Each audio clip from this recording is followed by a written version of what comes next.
Hey, everybody, and welcome to episode 35 of the 500. Yours truly, Pat Dooley here with, excuse me, a bit of a cough. No, that's not what I was going to say.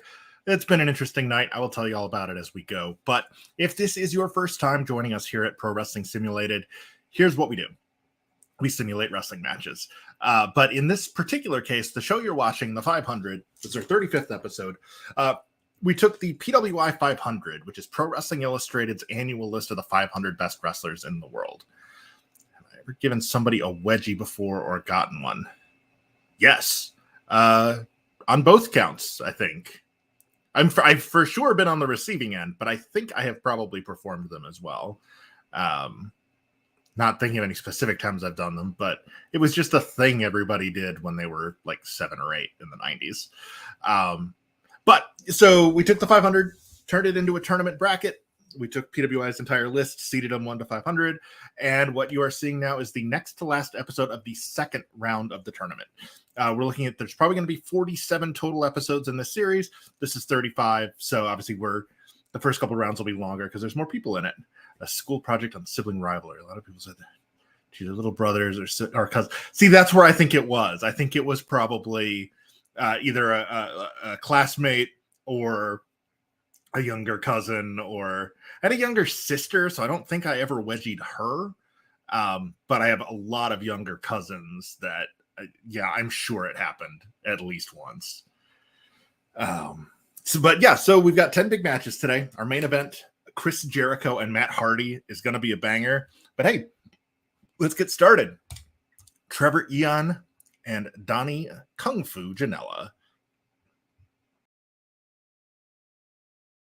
Oh, no, I didn't mean to remove myself from the stream. I just didn't want to be on screen anymore.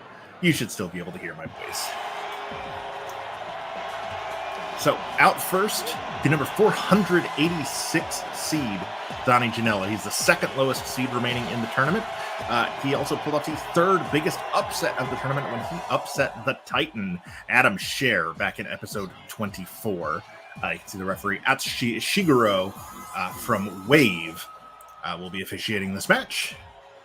And his opponent is the original Gothic gangster, Doom, Trevor Ian, who defeated Laney Luck back in that same episode, number 24. It was a 100% quality match, so he's going to look to repeat that today with the younger of the Janelas. Of course, his brother Joey is the more famous one, but Donnie can hang. So, I'm saying it had been a long night. So we're getting ready to go out of town on what's going to be a pretty lengthy trip out of state, actually, which is not super thrilled about interstate travel on a plane in 2022, but we'll do what we can to stay safe. So we had a new pet sitter come by today to meet the cats and to show her where all the stuff was. So she knew where to find the trash bags and the food and all that kind of stuff. So that went well. Cats loved her. She was great. I trust that it's going to work out really well. And then I went immediately after meeting her, hopped in the car to go pick up dinner. And on the way back, there's this weird intersection near where I live where this main road changes from just like a city street into a boulevard that goes to the campus of Middle Tennessee State University. If you are at all familiar with the area, it's where Middle Tennessee Boulevard becomes Clark. So I'm coming up Clark, getting ready to make the left on Las Casas Pike to come home. And there's a yield sign coming the other way. So people making the right turn, the people making the left turn have the right of way if they've got the arrow. People making the right turn have to yield to us. So this guy coming around the corner did not. So the guy in front of me slams on his brakes, which means I slam on my brakes, but not quite fast enough, and got a little fender bender, which is just what you want to do when you just picked up Wendy's and you're bringing your wife a chili cheese baked potato, because that's not at all going to make a mess of the front seat of your car after you get in an accident. But everybody was okay.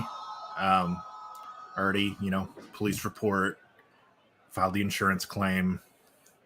It's just annoying. Like, we just got so much other stuff going on. Like, that was... I don't know if that was the last thing I needed tonight, but it would make the list somewhere in the bottom 10. But beyond that, Trevor Eon has been, there's the ring announcer letting us know 5 minutes are gone in this infinite match. We have no time limits here in Pro Wrestling Simulated. We have had matches that went, less than 5 minutes. Let me see, what's our shortest? Our shortest match we've ever had was, I'm sorry, it's not less than 5 minutes. 6 minutes, 20 seconds was our all-time shortest. Our all-time longest, 48 minutes and 35 seconds. So, yeah, time, not a factor. These guys are allowed to go as long as they can. Pinfalls, submissions. We've had 3 countouts through 34 episodes. So they're exceedingly rare, and we've never had a disqualification, although technically you can be disqualified, just the referees tend to allow a lot of stuff. That match went 48 minutes, was super bloody, lots of weapons. They just let him go. Trevor Aeon has controlled most of this match. Aeon has kind of caught my eye lately because I've been following Our Culture Pro Wrestling. Is a new indie promotion that launched this year, kind of concurrently with a couple other promotions. They started off just doing some random matches on other shows under that brand, under the OCPW branding, but they've started booking their own shows now. And I think in the very first ever OCPW match, Trevor Aeon was involved. So it's cool to see him, being kind of a focal point for an upcoming new promotion. As I mentioned, he is the 283rd seed. So he's already on PWI's radar as one of the top 300 wrestlers in the world, one of the top 283 wrestlers in the world, I suppose. So he's definitely somebody to keep an eye on. That was not meant to be a pun, but it kind of came off as one. Definitely somebody to keep an eye out for. 10-year pro, 35 years old, still got a lot of gas in the tank. I do enjoy that his finisher is called "I Kick Your Face." I like when a wrestler tells you what they're going to do and then do it. Of course, Eon won his first round match with a Dragon Clutch, so that might also be a factor. I have lost my headset audio from the game.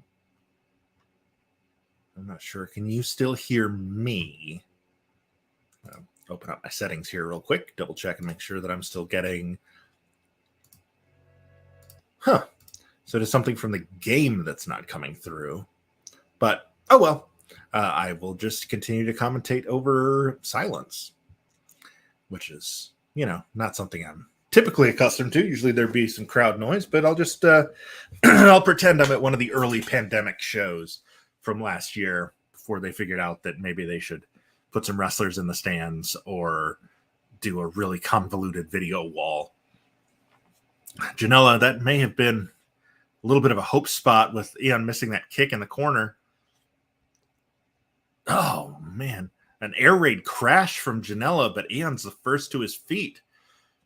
Those of you that saw Eon's first round match will no doubt notice that I have fixed his head so that it is no longer transparent in the back. I figured out what I did wrong and fixed that. Janela, with just a straight up punch to the balls there, going for a senton atomico, but Eon rolls out of the way, hooks the leg. 1, 2. I don't see a whole lot of wins coming off of an opponent's missed move. Usually the wrestler will do a move of their own to get the win, but it's been known to happen. Referee Shigeru was right there to keep an eye on things. Again, no pun intended. Super kick. Super kick. It's super kicky. Janela with a clothesline now. And going for a suplex. And he hits it. Takes a second to catch his breath. Now dragging Janela away from the ropes. Possibly going for a pin. Nope. Pulls him to his feet and just blasts him across the face with a forearm. Janela scoops him up. Sit out pile driver, that samurai driver. Not enough for Kung Fu. Janela reverses the whip into the corner. For a power, but is he going to buckle bomb him? He does. Now dragging Aeon out of the corner. Lateral press 1, 2.9. Trevor Aeon kicks out as we approach the 15-minute mark. Janela's pulling out the big guns. We've seen air raid crashes. We've seen buckle bombs. We've seen shoot that samurai driver. Trevor Aeon just does not stay down.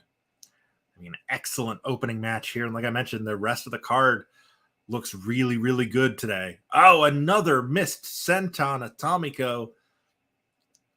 And again, Aeon does not go for the pin. Instead of just kicking him in the shin.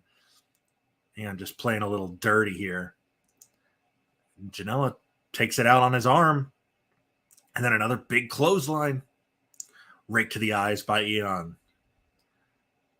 Getting him up for another vertical suplex. Both men stay down for a second. Aeon to his feet first. Feeds Janela to his feet. And Janela going for another air raid crash. I thought he was going for the pin there, but I guess he knows it didn't get him the first time, so maybe it won't get him this time either. Aeon with the go behind. Whipped into the corner by Janela. I thought he might go for another buckle bomb, instead tying him to the tree of woe.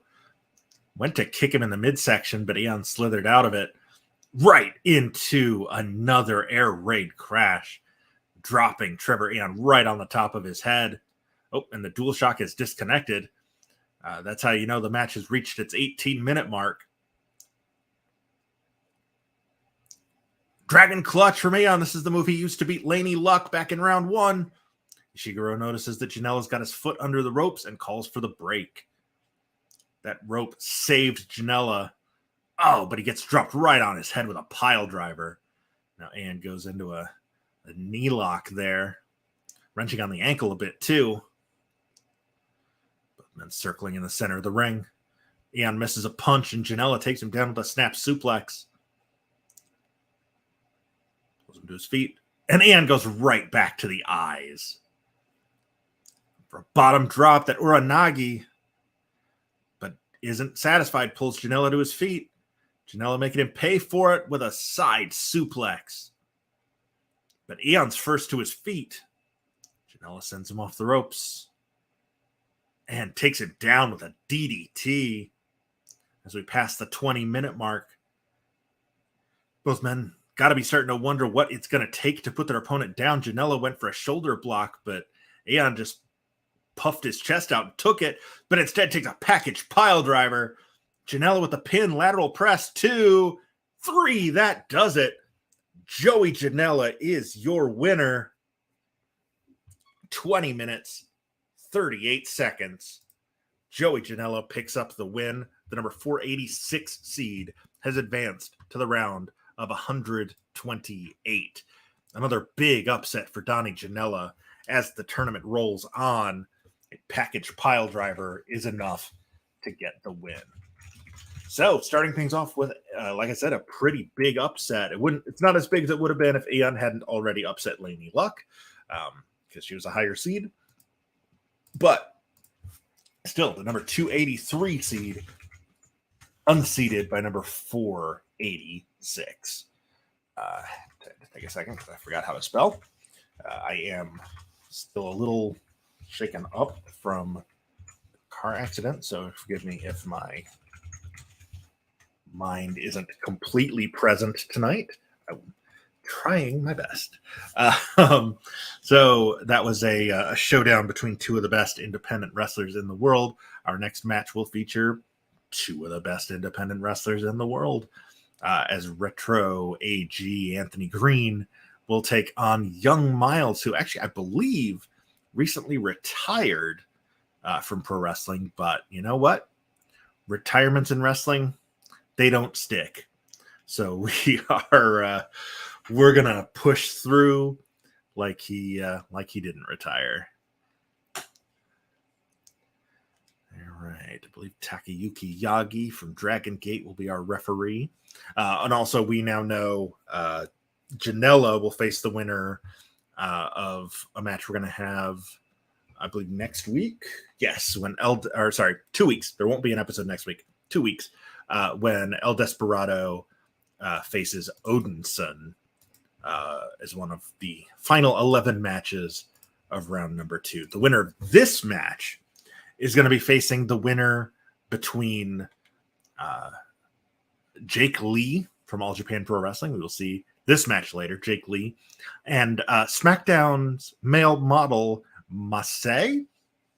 I will admit I have not watched an episode of SmackDown since the Maximum Male Models gimmick started, so I'm not sure exactly how it's pronounced, but it's the wrestler formerly known as Mace. He's just now got all kinds of fun punctuation and accent marks and stuff in his name. But we will get to that. That's going to actually come up after the intermission, which will happen after our 5th match tonight. My mouse is being weird. I think we're good. Yes, we are good. So let's head to ringside for match number 2, Anthony Green and Young Miles. Yeah, Anthony Green was we just got a text. Oh, yeah. All right, my dad just texting to make sure I'm okay after the accident. Dad, if you're watching, I'm okay. Young Miles, also known as Preston Miles, supposedly retired last November. So coming out of retirement to compete in our tournament. And he will be taking on Retro AG Anthony Green, also known as August Gray, during his brief run in WWE as part of the 205 Live roster. Miles upset Brian Cage back in episode 23 with his dangerous DDT. And Anthony Green defeated Kino back in episode 18 with a small package. It was 100% quality match, so we will see if he can repeat that in this match. While these two are getting started here, again, that's Takayuki Yagi as our referee. Collar and elbow, scoop, and a slam by Miles. I'm going to text my dad back here real quick while that's happening.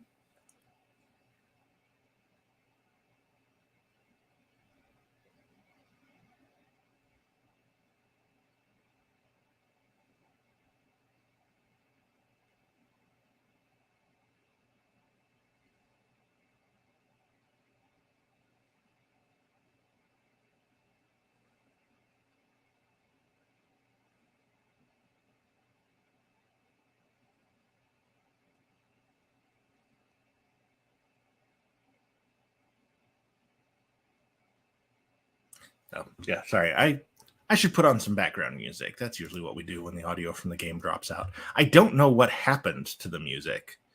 But yeah, let's do... What do you say? Some lo-fi wrestling tonight?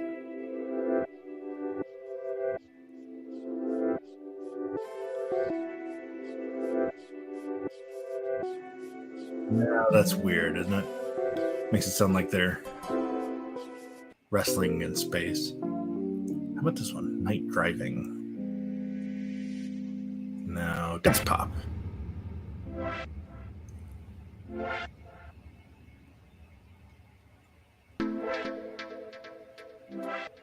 Now let's just go back to the default rock music that we usually play. Which I like, don't get me wrong, but I was just looking for a little variety. Ankle lock now from Young Miles, but Green was too close to the rope.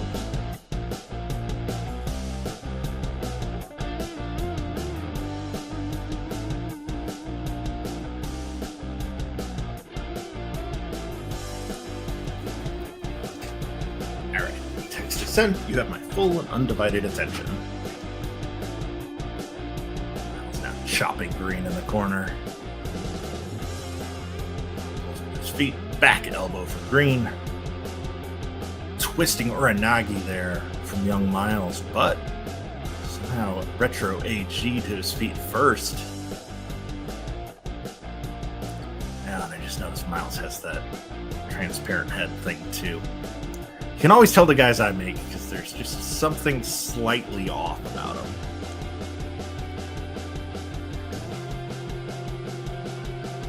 Definitely not as prolific a wrestling editor as a lot of the guys I found online.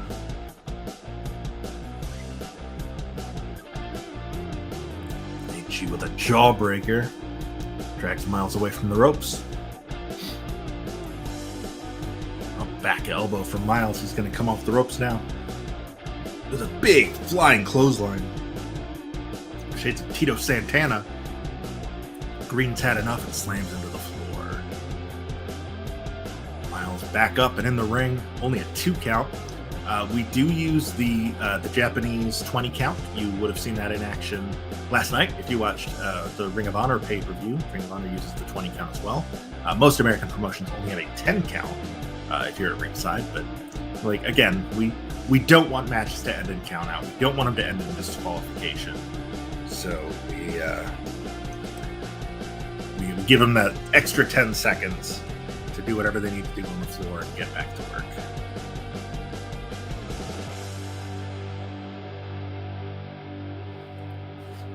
Two count from Green there. Sorry, the longer I'm sitting here, the more I'm starting to tighten up. Not injured from the accident, but you know how you like clench up? I think that's my body is just like, hey, you went through a slightly traumatic thing tonight. So, pardon me while I open a bottle of ibuprofen on Mike. Oh, twisting backbreaker by young Miles.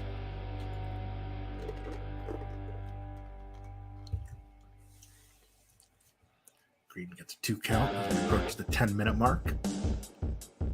Enziguri from Green. Go behind. Backbreaker. Backstabber. Backcracker. Call it what you want. Drops down twice. Drops down thrice.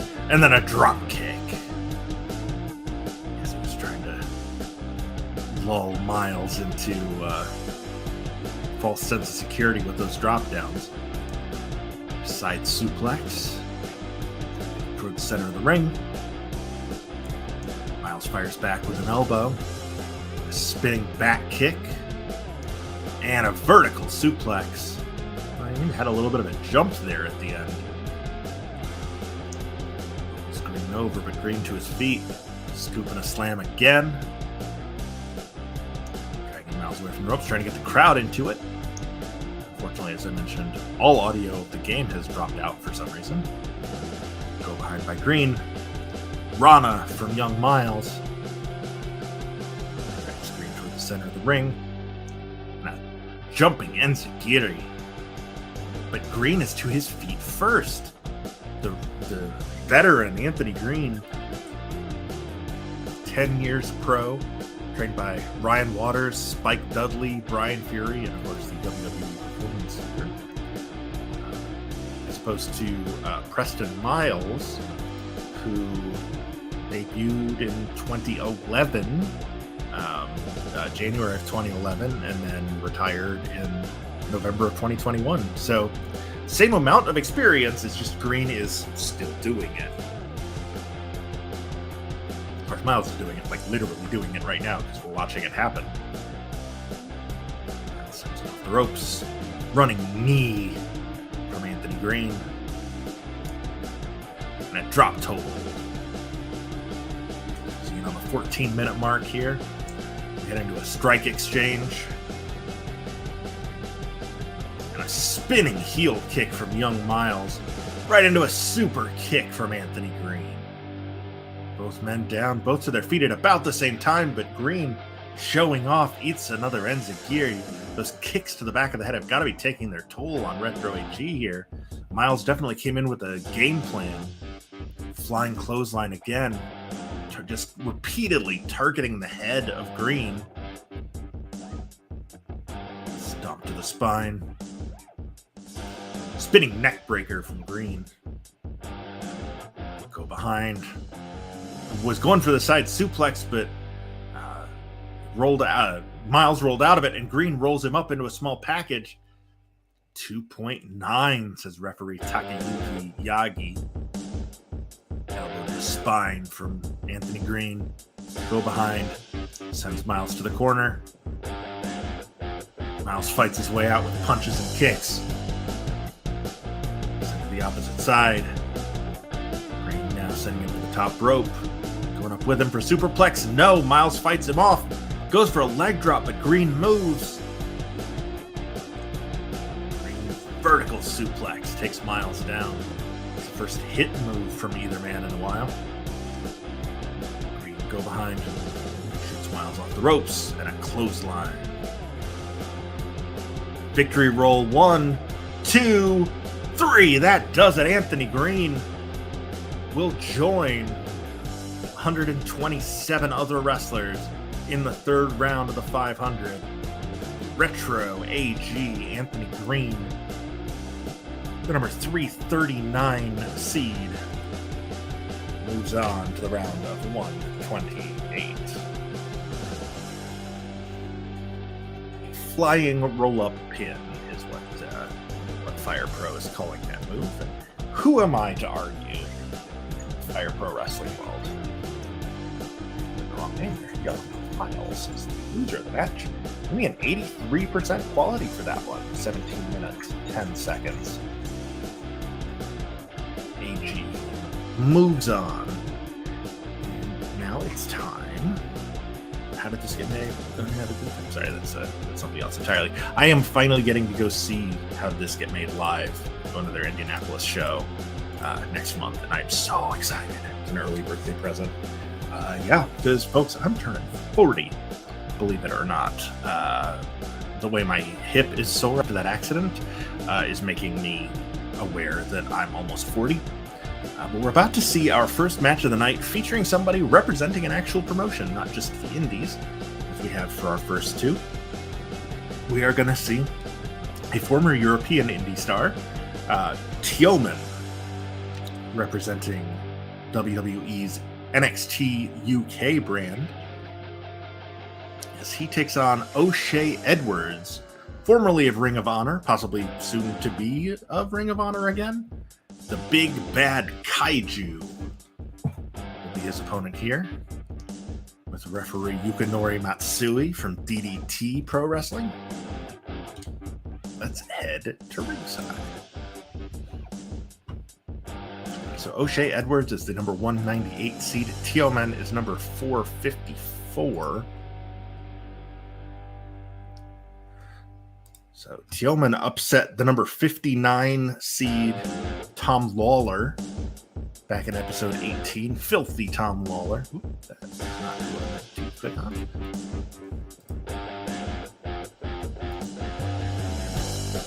So yeah, there's Tioman, the former Lucky Kid. Metahan is the 8th lowest seed remaining in the tournament.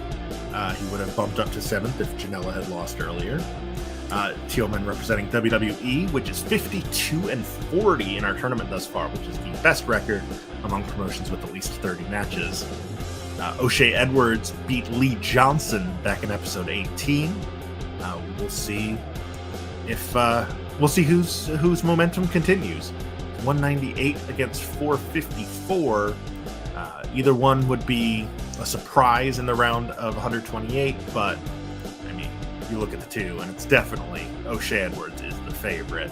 A trainee of the unusual combination of Johnny Swinger and Robert Gibson, worked primarily for Ring of Honor during the evaluation period, which is July 1st to June 30th, and then of course Ring of Honor quote-unquote folded, or went on a hiatus, or whatever you want to call it, at the end of 2021, before being purchased by Tony Khan and having two pretty solid pay-per-views so far.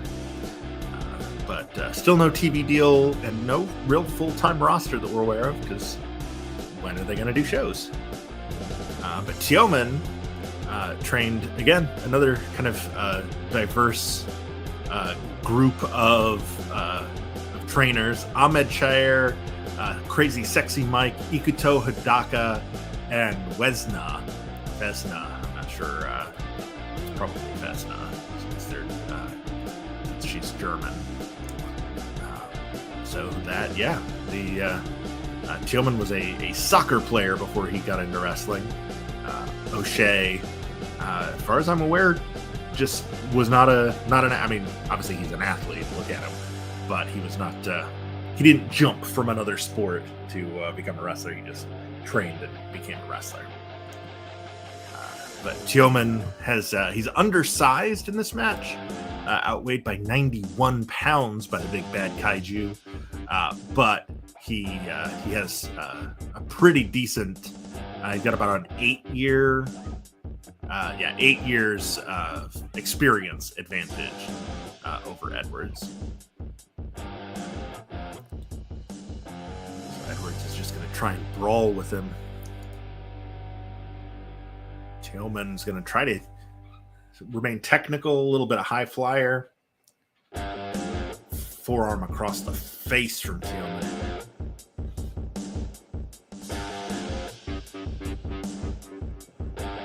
Belly overhead throw. We all know how dangerous that move can be after what happened earlier this year to Big E. The big bad kaiju O'Shea Edwards. Got the proper rotation on it and just flung Tealman across the ring. A fall-away slam. Hooks the leg. 1, 2 count only. Back of the head now from Tealman, dragging Edwards onto the logo, trying to put him away in the middle of the ring. Edwards fights back but takes a drop kick to the knee. But Edwards actually first to his feet. The punishment he's been giving Tealman looks like it might be starting to catch up to him, but then Tealman throws that DDT. Very back and forth match thus far. Another DDT from Tealman. But again, Edwards first to his feet. Throws a drop kick but misses. Tealman snaps suplexes it into the center of the ring. Go behind, elbow to the face from Edwards, and Edwards flings him overhead again. Just raw power from O'Shea Edwards, the big bad kaiju. But a drop kick to the knee will take down even the biggest man. Backslide by Tealman, too close to the ropes. Series of strikes, 3 elbows, and a headbutt from Edwards, but he's not able to capitalize. He's got to stop and catch his breath. And carrying around that much weight, only a 1 count on the small package by Tealman. When you're carrying around as much weight as Edwards is, and again, Tealman rolls him right into the ropes, so no count there. It can be a little trickier to catch your win. We're going to get a samurai driver from the big bad kaiju. Tealman to his feet, whipped off the ropes. Big pump kick to the face.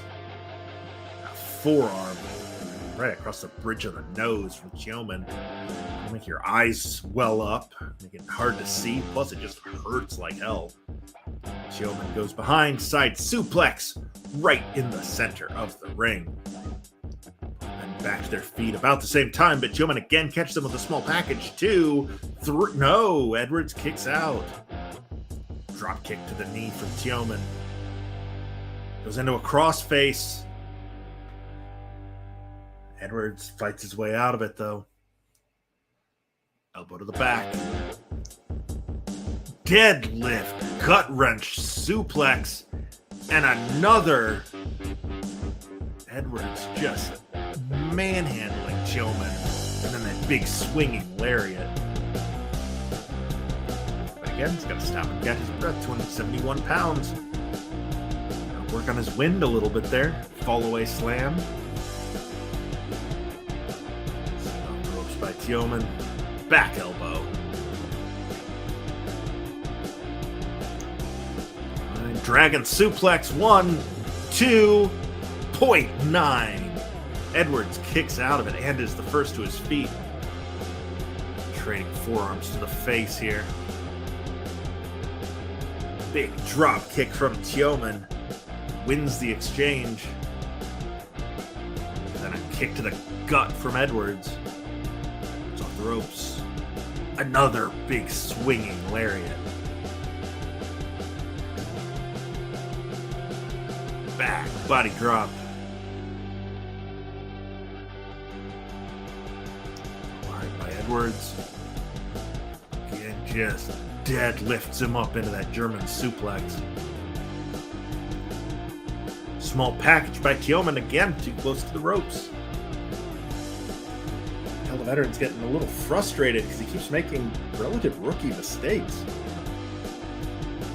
For a suplex to send O'Shea Edwards to the floor. That may be just what he needs to get his head right. But being separated on the floor is giving Edwards a chance to catch his breath as well. Face first into the corner. He's going to charge in. He does with a clothesline. And Tioman just crumples. Standing switch, and Edwards belly to back. Dragging him to the center of the ring. Swinging German suplex from between his own legs. Gets 2.9. The enziguri there. Gear kicks to the back of the head. Tioman just did. Edwards might be signaling for the Kaiju driver. He's gonna hit that big clothesline again. Just firing off those forearms. Swinging head scissor there from Tioman. Edwards to his feet. Drop kick to the knee. But Edwards again, first to his feet. DDT from Tioman. Now to the top rope. 450. Too close to the ropes. It's been the story of the match, as Tioman cannot keep the match in the center of the ring. So the referee didn't catch it, but a low blow kick there from Tioman. Edwards. The Kaiju driver, but he can't capitalize. As we pass the 17-minute mark, both men to their feet. Backslide by Tioman. Close to the ropes. Say it with me, folks. Punch at the midsection from Edwards. Backslide. This time they're away from the ropes. No, Edwards kicks out. Belly to belly, overhead suplex to the floor. Edwards wasting no time following Tioman out. Only to send him right back in. Seems like an odd choice. I would have thought he'd want to inflict some punishment out there on the floor. But instead, Tioman hits the 450. Too close to the ropes. Kaiju driver. But not going for the pin. Just a straight headbutt to the face instead. DDT from Tioman. Past the 19-minute mark. Drop kick to the chest. Kick to the midsection. Exchanging big strikes here. DDT from Tioman. 19 and a half minutes now. A minute away from this being the longest match of the night so far. Excuse me. Got the hiccups. Another DDT from Tioman. They're trading those forearms again. Big drop kick from Tioman and a bigger headbutt from the big bad Kaiju. Looks like Tioman wanted a pile driver or a power bomb possibly, but a back dropped out of it by O'Shea Edwards. Trying to lift him up. Edwards reverses it into a suplex of his own. Drags Tioman toward the center of the ring. Small package from Tioman. 2.9. O'Shea Edwards kicks out again, going for another Kaiju driver. That's gotta be it, but he again doesn't go for the pin. He's hit that move 3 times in this match, and he has never once gone for the pin after it. elevated Oranagi as we approach the 22-minute mark. Backslide from Teoman. 1, 2. Kick out by O'Shea Edwards. Drop kick to the knee from Teoman. Look at the stats. To crack the top 10 longest matches of the tournament thus far, they've just got to go another minute and a half. But that 450 from Teoman might be enough to finish O'Shea Edwards off. It is not. Edwards kicks out, sends Teoman to the floor as we pass the 23-minute mark. To crack the top 10, they need to go 24 minutes and 4 seconds. That will surpass Brian Johnson and Carl Fredericks, who went 24:04 back in episode 11. It's starting to look like that is in danger unless they get counted out here. Then back in the ring. Forearm from Teoman. Is he going for that? Again, he tries for either a pile driver or a power bomb. Hard to tell what. But O'Shea Edwards backdrops out of it. And we have now surpassed 24:04, making this the 10th longest match in the tournament history. Small package from Teoman is enough. 24 minutes, 13 seconds, 2 seconds shy of the 9th longest match of the tournament. Alexander Hammerstone and Biff Busick. But Teoman and O'Shea Edwards put on a heck of a match here. 24 minutes, 13 seconds. Number 454, Teoman picks up his second straight upset over a much larger opponent. Remember, he beat Tom Lawler, Filthy Tom, back in the first round, and now he's taken down the big bad kaiju, O'Shea Edwards. Only 98% quality for that one. Surprising. We'd yet to have our first Excel a spreadsheet of all the results so I can pull up data like what the 10 longest matches were, but sometimes, as you all know, Excel likes to convert things. 24 minutes and 13 seconds it wants to turn into 0013 for the things I mean 13 minutes after midnight. No, I mean it's 24 minutes and 13 seconds. Small package hold from Teoman is enough to put away O'Shea Edwards after 24 minutes and 13 seconds. What the 10th longest match in the tournament thus far. Let's see if any of our 7 remaining matches can surpass it. So, before somebody says something in this next match, I do want to point out that yes, when Jordynne Grace had her first round match, I said I was going to go and find a better edit of Jordynne Grace because the one that I used in the first round didn't look like Jordynne Grace. Jordynne Grace, if you've not seen her, she's incredibly muscular. She's in phenomenal shape, but she's also just a knockout.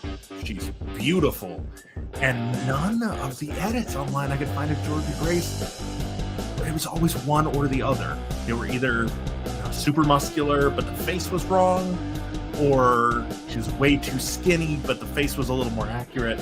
So,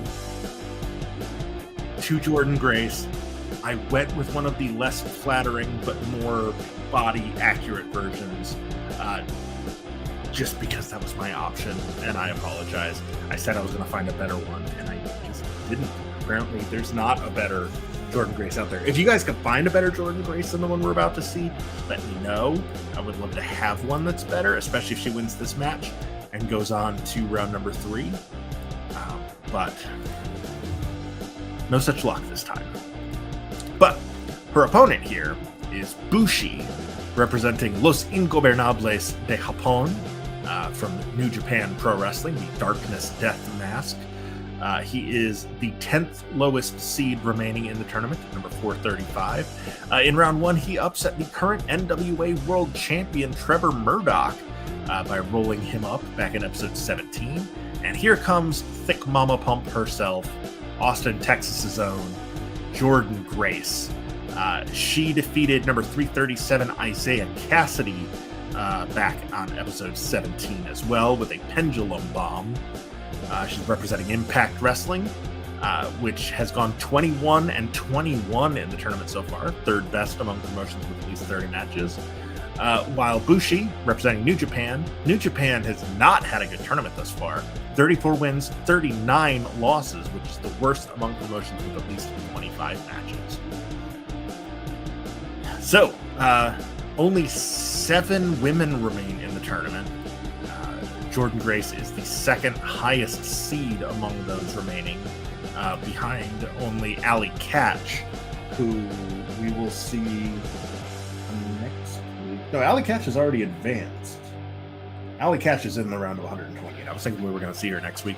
We are not. She has already won her second round match. So, Jordynne Grace, hoping to keep that number at 7. She does.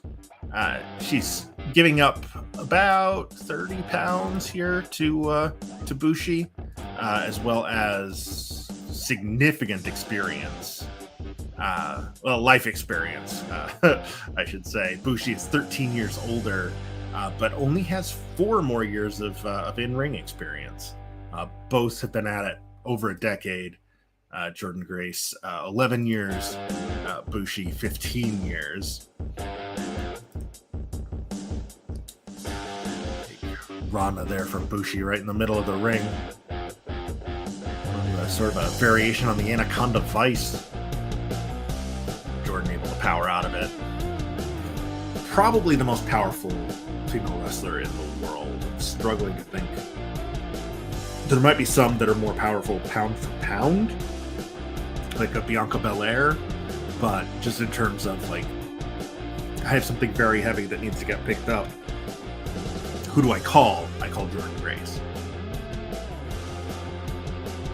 Jordynne Grace kind of at the center of some less than flattering stuff on Twitter lately because of her standing up for her husband, Jonathan Gresham, who's had kind of a rough go of it since signing with All Elite Wrestling. Roll through by Bushi, only gets 1 on that jackknife pin attempt, including Gresham losing the Ring of Honor World title last night to Claudio Castagnoli, which super happy for Claudio. It's about time somebody gives him a world title, but bummed for Gresham, and Gresham has taken some heat for comments he's made.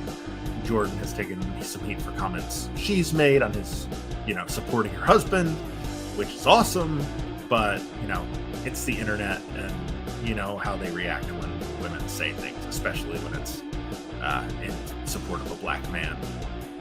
That's just the sad reality we live in. Bear hug from Jordynne Grace. But see, Jordynne is 7 inches shorter and 33 pounds lighter, but this edit makes her look like just a giant. But yeah, Jordynne Grace is great. 450 splash from Bushi. 1, 2, for a very quick win there. 6.5 minutes in. That would not have cracked the top 10 shortest matches. Or I'm sorry, it would. It would have made it it wouldn't make it the number 1 quickest match, but it would be number 2, which it no longer can be, as it has now gone longer than Dak Draper and Chad Gable. It also can't be the 3rd shortest because it's now past Karrion Kross and Mr. Iguana. I suspect this one is going to go for a while, so I'm going to stop calling those out. But Bushi was definitely looking for a quick win there. Grace dragging him toward the center of the ring, not all the way onto the logo. But Bushi with a fisherman buster. Not satisfied, he's coming off the ropes now. Passed through by Jordynne, and Bushi hits a destroyer. Japanese destroyer from Bushi. Jordynne slow to her feet. Top rope code breaker by Bushi. 1, 2, 0.9. Kick out by Jordynne Grace at the 9-minute mark. Now working that side headlock. Keep Bushi grounded here. Fisherman suplex of her own. Too close to the ropes, says referee Daisuke Kiso from Tokyo Joshi Pro Wrestling. Jordynne Grace with a power bomb. Behind by Bushi. atomic drop. Not a move you see a lot. I was expecting a side suplex, but Bushi went old school with it. Right here toward the center of the ring. Oh man, Alabama slam by Jordynne Grace. 2 hands across the chest. Does not hook a leg. That might, I was going to say that might be a mistake. Only 2.9 as Bushi kicks out. Bushi goes for a rolling capo kick, but Jordynne dodged it, but did not dodge the code breaker. Bushi hooks the leg. 2.9. 2.9. I really thought that was it. Man, it's halfway through the word 3. Bushi now coming off the ropes. We're going to get a dive here. Yes! Tope over the top rope. Jordynne follows up with a fisherman suplex on the floor. Bushi gonna dive again? No, he just goes straight to the center of the ring. Stands literally the middle of the logo to catch his breath. Letting Jordynne get back in the ring. Jordynne Grace from behind. Big northern lariat to the back of the head. Sets Bushi up in the corner, tying him to the tree of woe. Kicks to the midsection. And Bushi crashes and burns. Bushi charges in. Oh, running knee into the corner. Jordynne Grace just crumples into a heap. Bushi now coming off the ropes. Float over DDT. Behind. Drop kick to the back of the head. Grace goes back to the headlock. Again, trying to keep Bushi grounded. The faster Bushi can move, the more dangerous he is. Looked like she was going for a German suplex, but Bushi just threw all of his weight into Jordynne's chest. He goes for a Rana, but Jordynne turns it into a powerbomb, stacks him up for 2.9. Bushi with the elbow to the back of the head. Go behind on Jordynne Grace. Rolling capo kick to the back of the head. And another. Grace to her feet. And an enzigiri from Bushi. That seems to be the move of the night thus far through 3 matches and, whatever percentage of the 4th we are. I just cannot apologize enough for not being able to find a better Jordynne Grace online. Big suplex by Bushi. Both competitors to their feet. Jordynne Grace setting Bushi off. Throw a variation on the Scrap Buster. Go behind. Oh my god. 1, 2, 3. That is enough. Jordynne Grace, the number 179 seed, picks up the win. Oh, you know what? I just did that entire match without the wrestlers on the screen. So that's the bad Jordynne Grace at it. Dagnabbit, I am off my game tonight, guys. When you come home with a police officer's card, you didn't have a good night. Jordynne calls that move the plump handle, which is a great name for a move. Jordynne Grace, number 179, moves on. That is our first 100% quality match of the night, as Bushi is now out. 435 seed. So that's one of the 10 highest seeds remaining that is now no longer remaining. One more match to go before the intermission. We will see if we can get Jordynne Grace moved over to the bracket here before I do too many other things and forget to do it. There we go. So we are going to see another of the 7 female competitors remaining in the tournament. Up next, as Mickey Knuckles takes on one half of the Major League Wrestling World Tag Team Champions, Calvin Tankman. And guys, if you are not watching MLW Fusion on YouTube, well, they just had their season finale. But that sounds like an excellent opportunity to catch up. They're doing some really good things over there. You're not going to see, the massive production values that you will on Raw or SmackDown or Dynamite or Rampage. But they're just consistently putting on good matches. They've got some interesting characters. There's some familiar faces if you if you want an entry point, you turn on, the show and it's like, oh, hey, there's TJP, or hey, is that Gangrel? Hernandez, the Blue Meanie works a lot for MLW. So yeah, it's good. It's really good. Calvin Tankman, very impressive big man. He was the number 134 on the PWI 500 this year. So he's our 134th seed. Indestructible Calvin Tankman, but out first, his opponent, the pride of Clarksville, Indiana, the right side of Whiskey Row, Mickey Knuckles. It was her first appearance in the PWI 500, number 390. She upset Ethan Page back in episode 18. She is the 5th highest rated seed among the 7 remaining women. Calvin Tankman, meanwhile, beat Joey Ace in episode 23. MLW is 8-14 in this tournament, which is far and away the worst record among promotions with at least 15 matches. So Tankman hoping to right that ship a little bit, and Knuckles trying to keep the flames alive for the ladies here. This big scoop and a one-handed body slam by Tankman. I mentioned it numerous times on the stream. Clarksville, Indiana. That whole southern Indiana area. Very familiar with it. My parents grew up in Jeffersonville, which is very close to Clarksville. The whole Kentuckiana area down there. I have been to Clarksville many times. So it's always cool to see people like, for all in, I know I may have driven by Mickey Knuckles' house before. I just, obviously not known it. Knuckles, not one of my edits, but has the same problem that a lot of mine do, where she's just missing the back of her head. But this is somebody else's edit that I downloaded.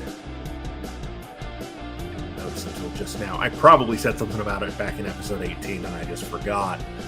Running shotgun drop kick. Tankman sends her into the corner. Thought he was going to charge in, but Knuckles moves. Those of you who regular viewers of Impact Wrestling, or formerly known as TNA, might know Mickey Knuckles by her unfortunate former gimmick of Moose. That's right, Moose Knuckle. Pause for a laugh.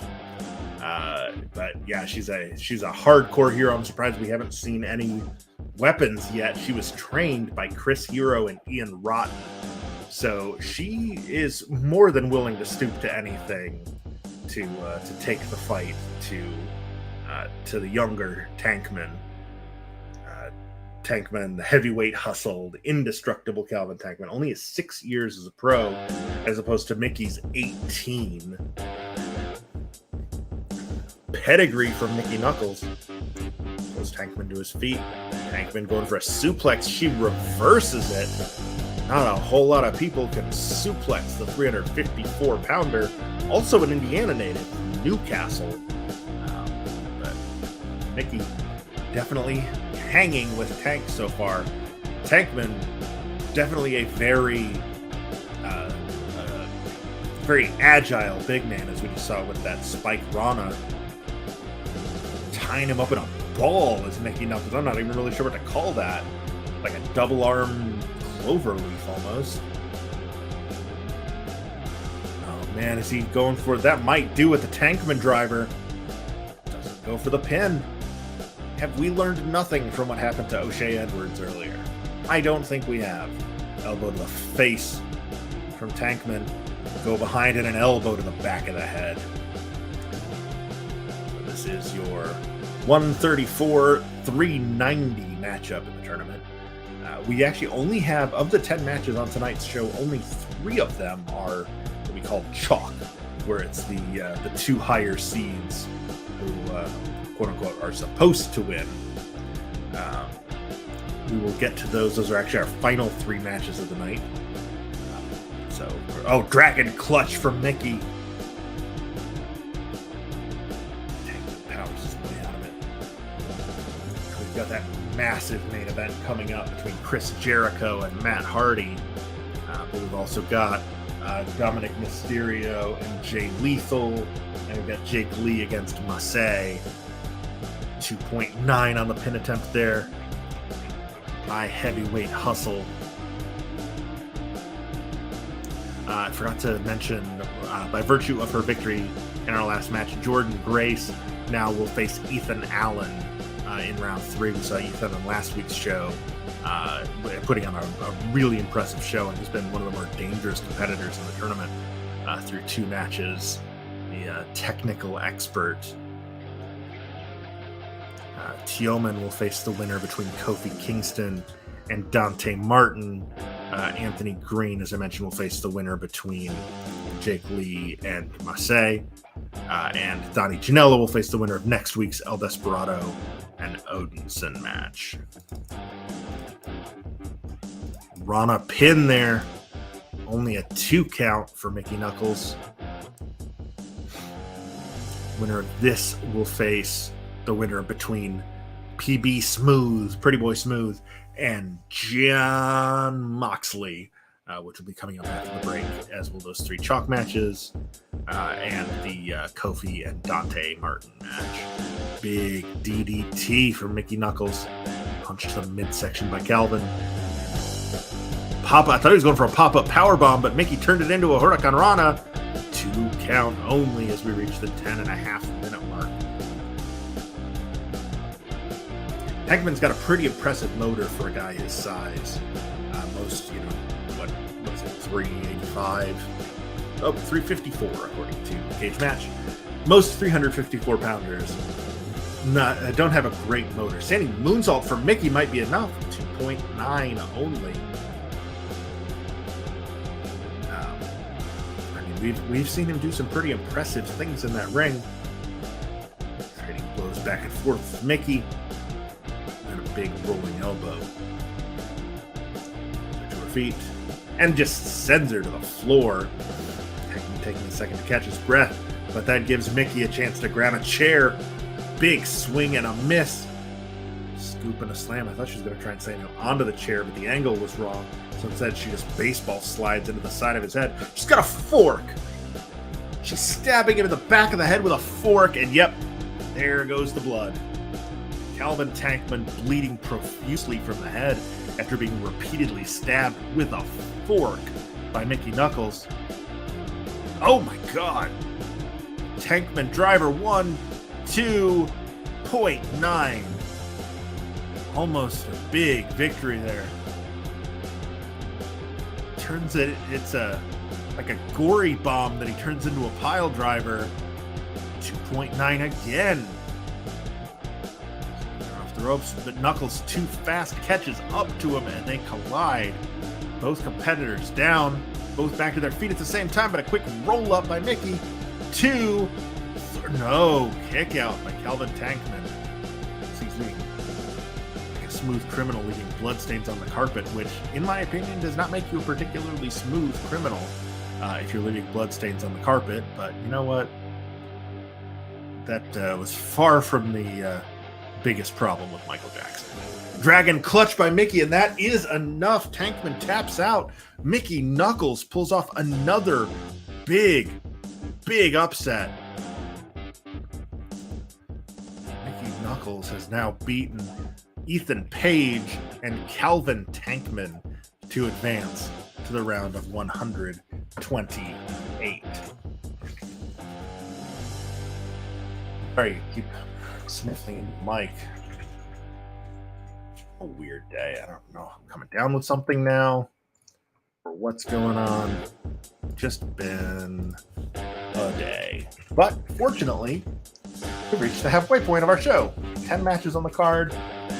That was match number 5. Time flies when you're having fun. Dragon Sleeper for Mickey Knuckles is the finish. Set up her 3rd round match against either Jon Moxley or PB Smooth, which is one of 5 matches we will see after we return from this little 5-minute break we're about to take. When we come back, Kofi Kingston and Dante Martin, Jon Moxley and PB Smooth, Jake Lee and Massey, Jay Lethal and Dominic Mysterio, and our massive main event between Chris Jericho and Matt Hardy. Don't want to go anywhere. We will be back in 5.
back from the break. Hope everybody able to get up and grab a drink of water or whatever your beverage of choice is.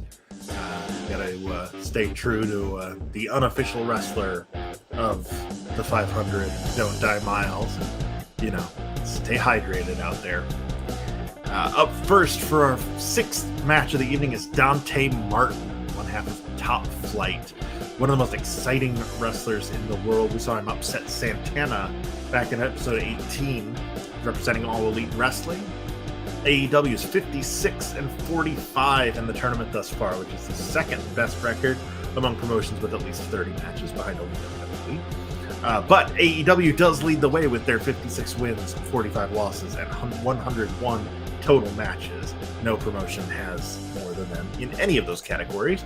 But Kofi out there representing WWE, hoping to close the gap a little bit in that win column.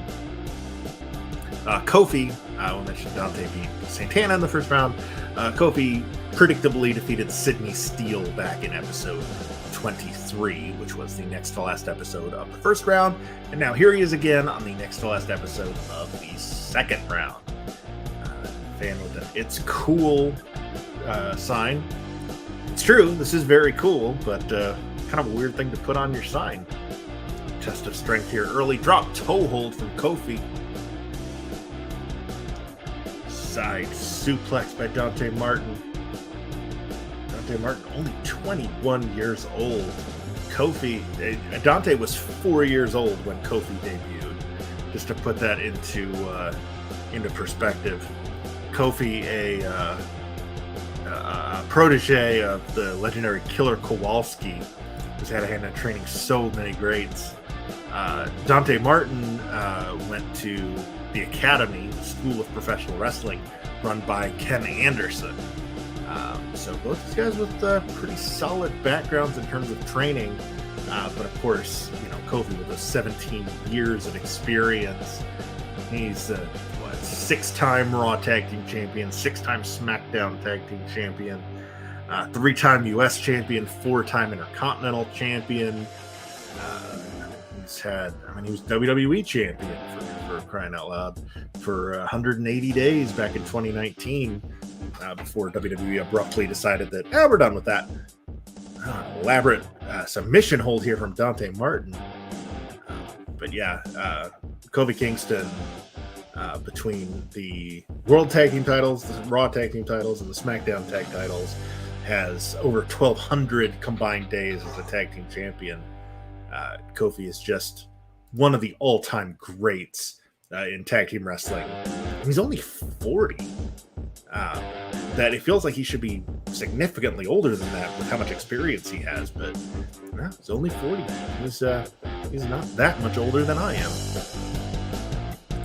Meanwhile, Dante, much younger, formerly known as Angel Dorado, before unmasking and going by his real name, Dante Martin.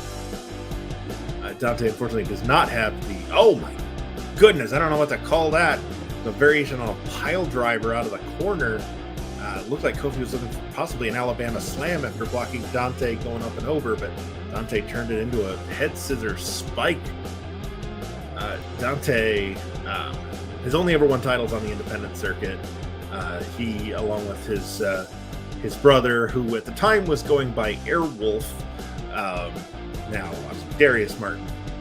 They were the United Glory Tag Team Champions, the IWI Tag Team Champions, and as a singles wrestler, he has held the AWF Television and their main title. He's also the PWB Breakout Champion and the CWE Canadian Unified Junior Heavyweight Champion.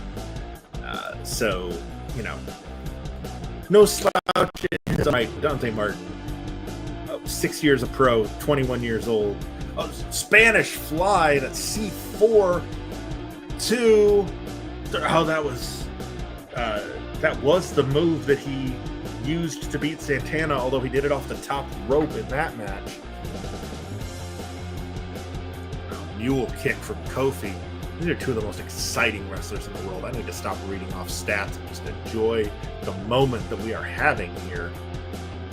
Kofi Kingston and Dante Martin, head to head, toe to toe. eyeball to eyeball. Dante posing and then a spinning back kick. Tioman is backstage watching this. You know he is, because he will face the winner between these two. Kofi with a run-up, enziguri out of the corner. Dante was scooping a slam. I thought he might have been about to head up, but instead hits him with a Pele kick. Right on the top of the head. Kofi now using his size and strength advantage, which is not something he has often. Inside out suplex by Kofi. Kofi's got 2 inches and about 25 pounds on Martin, who again hits the C4. Too close to the ropes. No, says Mac Takeda, our referee from Big Japan Wrestling. Gets a 2 count. Kofi kicks out. Now Martin putting him up on the top rope. Following him up. Superplex. No. Top rope Rana to the floor. Martin pulling out all the stops here. Both men down on the floor. Arm drag there. Mexican style. You can tell it's Mexican. The lucha style when he uses the left arm. Traditionally here in the States, if you notice, most wrestlers will use their right arm for arm drags. The top rope goes Dante. Big splash. Too close to the ropes, though. Mac Takeda is all over it. Another enziguri there from Kofi. Now out onto the apron. Springboard cross body. Smartly dragging Martin away from the ropes. Does not go for a pin, though. Allows Martin to get into a side headlock. Try to stop some of Kofi's momentum there. Super kick from Martin. Stomp. Kick to the midsection from Kofi. And an elbow to the back right in the middle of the logo. Arm wringer again back into that unorthodox submission. Dante Martin working over the shoulder, elbow, and neck of Kofi. Side suplex, drops it on the back of his neck and his shoulders. Again goes behind, but this time Kofi fires back with another mule kick. Kofi off the ropes. Boom drop. Martin quick to his feet. Kofi wasn't even able to go for a pin. SOS! 1, 2, 2.9. I thought he had him with that SOS. Go behind by Dante. Side suplex. Again, stacking him up. And another Pele kick. Scoop and a slam. Dante to the top rope. Another big splash, but again, Kofi too close to the ropes. Mac Takeda not going to count it. Got a striking contest here. Kofi with kicks. Martin with chops, and a big drop kick from Kofi. Ends the threat. Now hooks the leg and the neck, cradling the shoulders, making it harder for Martin to kick out, and he does not. Kofi Kingston is the winner. 14 minutes and 38 seconds.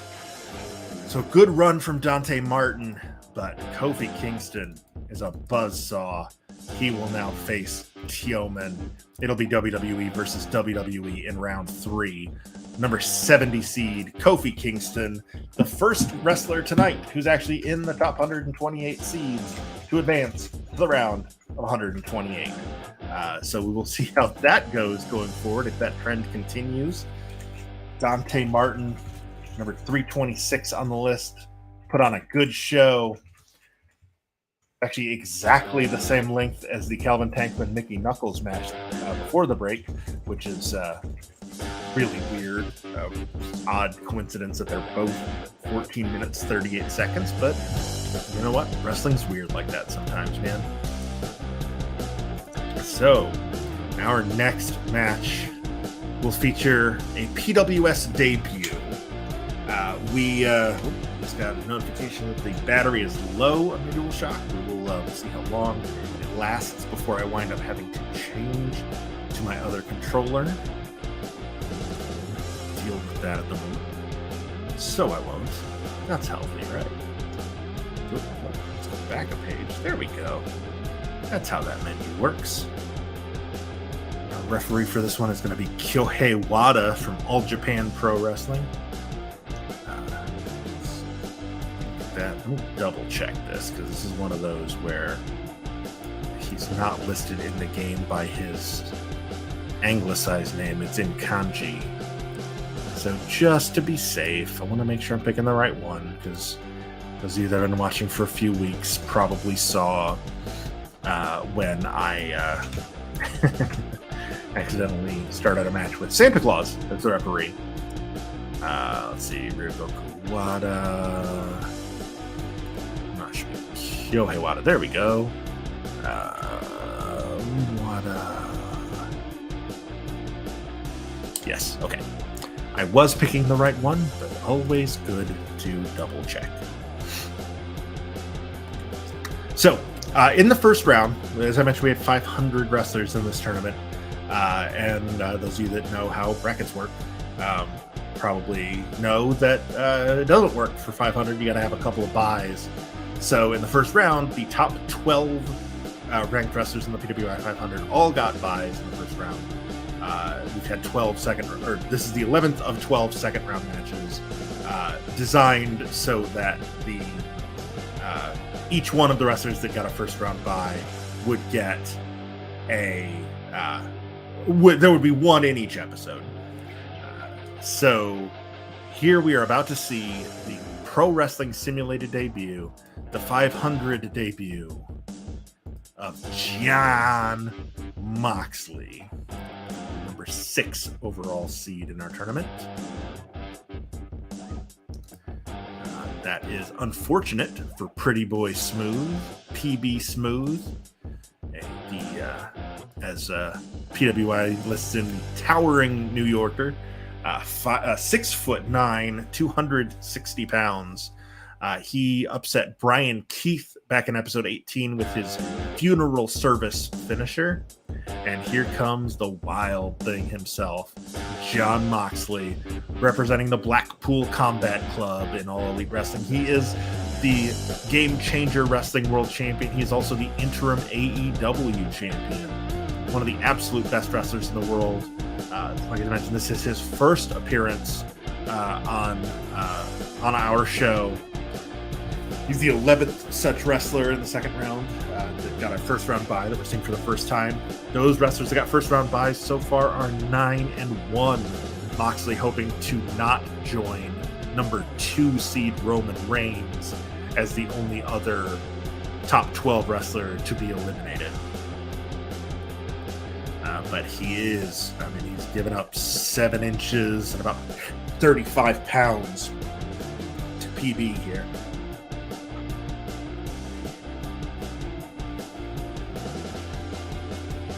PB Smooth, only 30 years old, former basketball player, not surprising, at 6'9". Trained by, just an excellent quartet of, if you were going to, ask who you want to get trained by, very high on that list would be Johnny Gargano, Candice LeRae, and Pepper Parks, now known as The Blade in AEW, and also Aaron Draven, 7-foot Savage, Mr. Fresh to Death, PB Smooth. Update on my own training. I have been going to classes at the FXE Wrestling Academy in Hendersonville, Tennessee, which have been going exceedingly well. You saw one of my fellow trainees, Rory T. Miller, join me on commentary last week. Unfortunately, wasn't able to join me this week. So Mike's still unable to join due to prior commitments. But we will hopefully have him back soon. I miss my regular co-host. But yeah, the training staff at FXE is just fantastic. We're learning from... AJ Gallant is the head trainer. He trained Tom Lawler. He trained Byron Saxton as a wrestler before he became an announcer. He's a student of Shawn Michaels. He's from that same class at the Texas Wrestling Academy with like Bryan Danielson and Lance Cade and Paul London, Brian Kendrick, and all those guys that came out of that school. So yeah, AJ's great. You know who else is great? Jerry Lynn is also one of the trainers there. That's still surreal to me that like Jerry Lynn knows who I am, and I get to see Jerry Lynn once or twice a week when I go to class. Tom Latimer, the King of All Evil, from the National Wrestling Alliance, also formerly Kenneth Cameron in WWE, formerly Bram in Impact. He's the other trainer. Those are the three. But we also frequent guests. Magic Jake Dumas from the NWA is there a lot. Sometimes he's there more often than Jerry is, but he's just a fountain of knowledge. As is Camille, the NWA Women's Champion, and Tom's wife. She's there most nights too. Obviously, if they have other commitments, other shows they're doing, they're not there. But it's just been awesome having. We also Danny Deals from the NWA has been around a lot lately too. He came to a couple classes last week, that was cool. Getting, he's Sal Renaro's manager in NWA. If you're not familiar with him, if you saw when it was going around on Twitter, he shot a promo with Tom.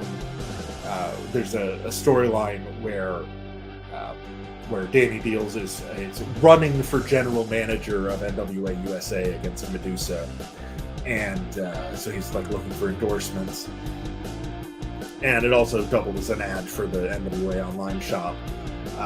But that was shot at FXE after class one night, and the guy getting beat up in the corner is Colby Cowan, who was the first student at the academy when it opened in January. And he, let me tell you guys, Colby Cowan. He probably won't wrestle under that name just because we're probably not going to have anybody wrestle under their shoot names. But he will be one to watch. He's a breakout star waiting to happen. My great hope and my great fear is that before FXE is able to put on our first show, we're going to lose Colby to either NXT or AEW. And we're going to have to kind of rebuild a lot of our storylines because Colby is going to be front and center in FXE if he's around. He's excellent. He's in the ad just getting the crap beat out of him by Tom because it's an NWA ad, so the NWA guy's going to go over. Man, Colby's something special. There's several guys on that in that class that are you're going to see him on TV. Eric Jackson, who if you watch NWA, you've seen a lot lately, is also a student at FXE. Eric's coming a long way. He got a match with Jake this week on Power. He had a brief feud with Jax Dane over the last few weeks. So it's cool, seeing these guys that I've known for 3 months now. I started back in April, getting some exposure. I think it's great. I am not training to be a wrestler. Those days are long behind me. Spinning Scrap Buster there by PB Smooth and a low stomp. I was expecting this to be a lot more one-sided in favor of Mox, but PB's putting up a lot of fight. I also kind of expected Mox to take advantage of the lax rules by grabbing something from ringside.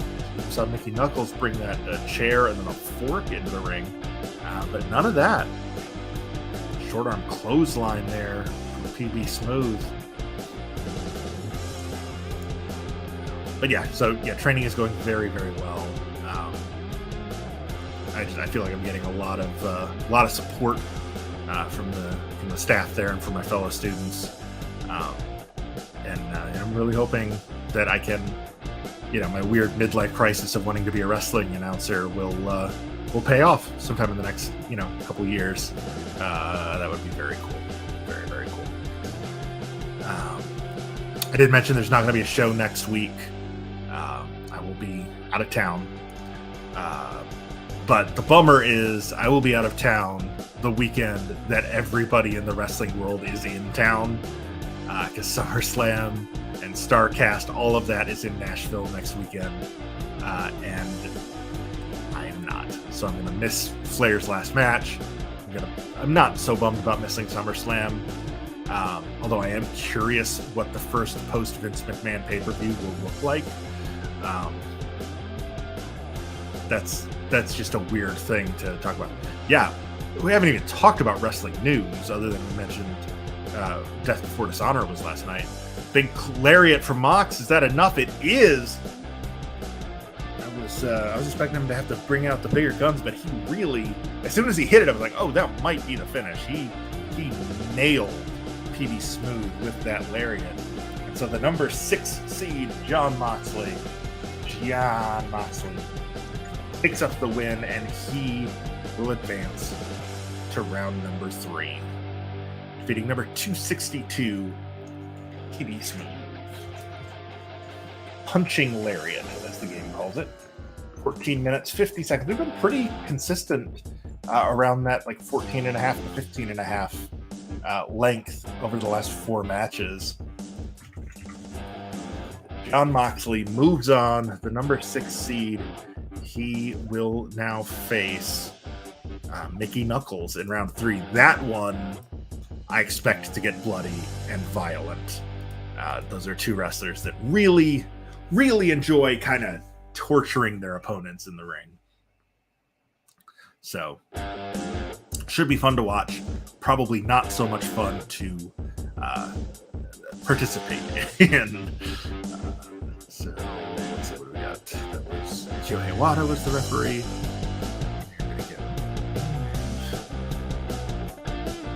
Oh, there we go. Frank Atsushi is the referee for this one.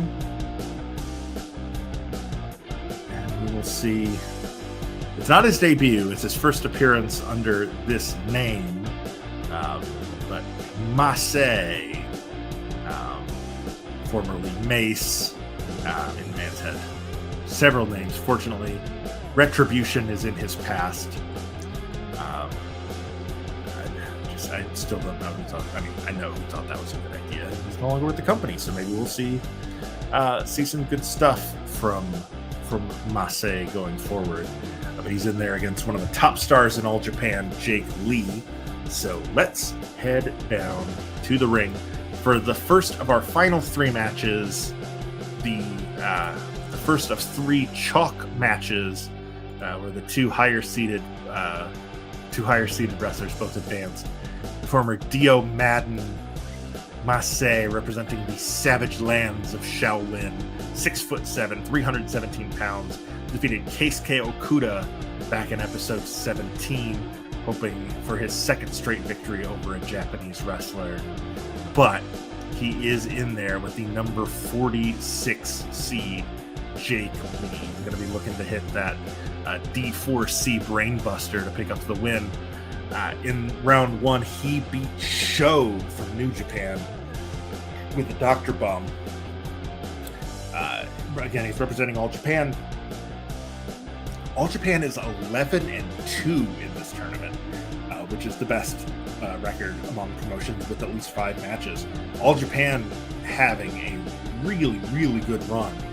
They're actually undefeated through round 1, and have picked up a couple of losses in round 2, but still more wins than losses, and still doing very well for one of the they're not a small promotion by any means. All Japan is a massive promotion, but it's not as if this was like 1995 and I told you All Japan was 11-2, you'd be like, yeah, well, that makes sense.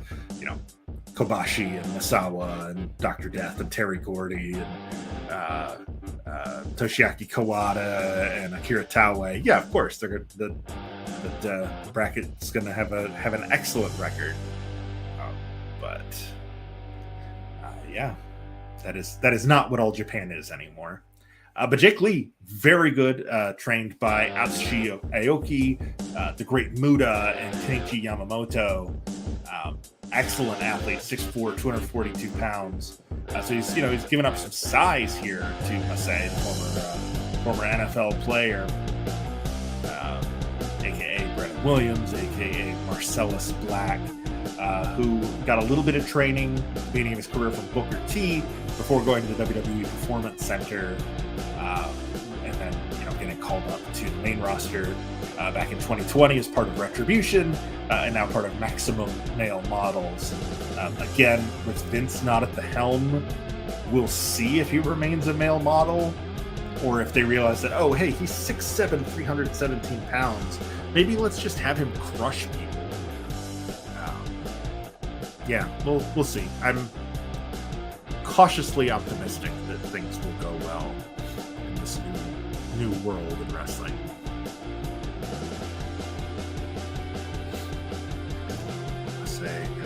Go behind on Lee, sends him off the ropes. But Lee stops himself. He knew that a collision with the significantly larger man would not have ended well for him.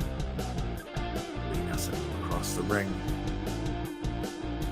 Big clubbing blow from Mace. Anybody opposed to me just calling him Mace? It's just Mace is no, Mace is his name. I'm gonna call him Mace. Jake Lee with that cradle pin only gets a 1 count. Powerful kick out by Mace into the rear chin lock there. Not quite a sleeper. Circling each other. Ripcord short arm clothesline and then a spinning lariat.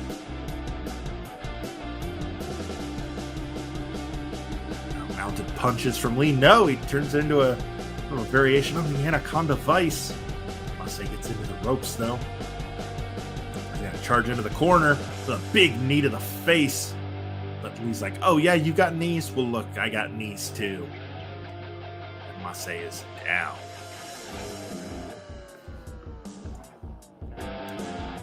Elbow going for a suplex here. Delayed vertical by Mace, showing off that size and strength advantage. Lee to his feet surprisingly quickly, though. Double choke bomb. He might have been going for a 1238 there. Shades of New Legacy Inc. Guys, if you're not watching New Legacy Inc. on YouTube, you really ought to. I love those guys. Cradle pin by Lee. 2 count only. There's a very similar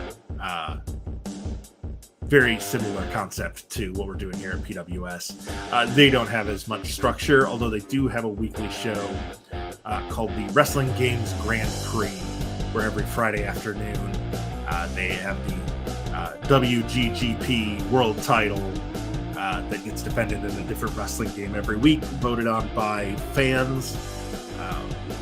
It's like the first champion was Steve Austin, and then he lost it to Scott Steiner. The belt has bounced around quite a bit. It's currently held by The Rock, who is on a dominant run. But yeah, so every Friday, The Rock has to defend the title in a different wrestling game, a different wrestler. But they also just recently introduced, Rings of Saturn from Jake Lee. Mace gets his feet under the ropes. And the referee, Frank Atsushi, Mac Takeda from Big Japan is there to break it up. There's a big elbow from Mace, 2.9. Shades of Andre the Giant with that just draping elbow. Gut wrench powered on Dr. Bomb, 2.9. That is the move that Jake Lee used to beat Show in the first round, but it is not enough to put Mace down. TKO into an air raid crash almost there too. Kick out again by Jake Lee. Training strikes. But yeah, so recently New Legacy Inc. introduced the Multiversal Championship, which can be defended by any created wrestler in any game. So it has been held by the first ever champion was Pac-Man. It's been held by Popeye the Sailor Man.